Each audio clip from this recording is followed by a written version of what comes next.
What's up, guys? Keith Boykin. I got my man JD here with me. What is the news that you've been hearing about what's changing in our world, in our industry? So a lot of you on the consumer side of real estate probably have no idea, or if you do know, You don't may care. not care. Yeah. A lot of changes have been proposed. Our company settled. A couple Caldwell of other, Bankers. couple of other big Yep. name companies have settled as well. Long story short, the reason those got brought up is because the sellers all came together and said, hey, we did not understand that we were paying a buyer's agent's fees. They did understand, or at least they should have. If they had a good They agent. signed an agreement that clearly spelled out what it was, whether the agent disclosed it or whether they read the contract before signing. So here's what I'm gonna say about that. Some touchy areas. The same thing happened back in 06, 07, 08 when we had adjustable rate mortgages, ARM mortgages, balloon rate mortgages, whatever you want to call them. Essentially, you started off at one rate, and then over a course of time, it went to another rate. And so all these people lost their homes, and they were like, oh, we didn't know that was going to happen, even though you were told 14 different times that was how your mortgage was. Yes, except this time, it's not from a money standpoint. Therefore, there is no crash that could come Correct. from this. And that's, this is just strictly a paperwork type issue. And that's what it's going to boil down to. So before, when we would list your house, we would go in and we would ask for this certain price, and all of that's negotiable. Again, that's just us asking to.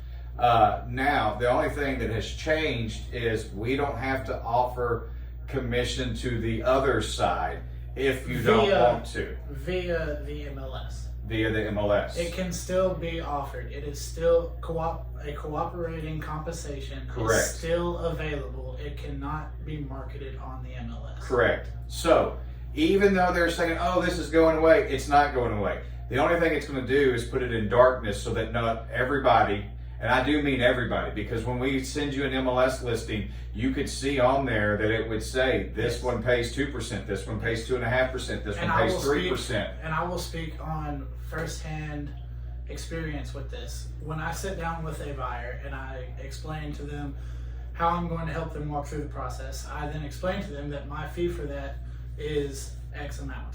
Well, Correct. if that X amount is not being offered in a cooperative compensation via what is put on the MLS, then my buyer would then be responsible for the remaining portion.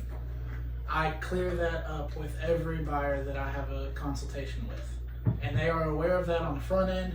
And so when I send them MLS listings and they look and they see that it is less than what my fee is, if they don't have the ability to cover that difference, they're not looking at that house. Or we come to a mutual agreement that I'm willing to accept whatever the cooperating compensation is for that house. Correct. I'm not fixing to tell a buyer that you can't buy a house just because you don't have the money in the bank. Correct.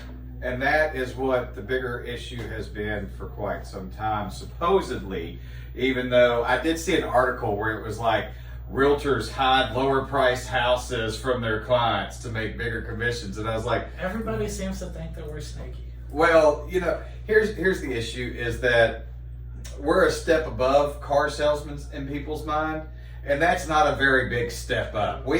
Part of this we have done to ourselves as agents because people get a slimy We're a feeling. step above a car salesman. We're a step below a Politician? stockbroker.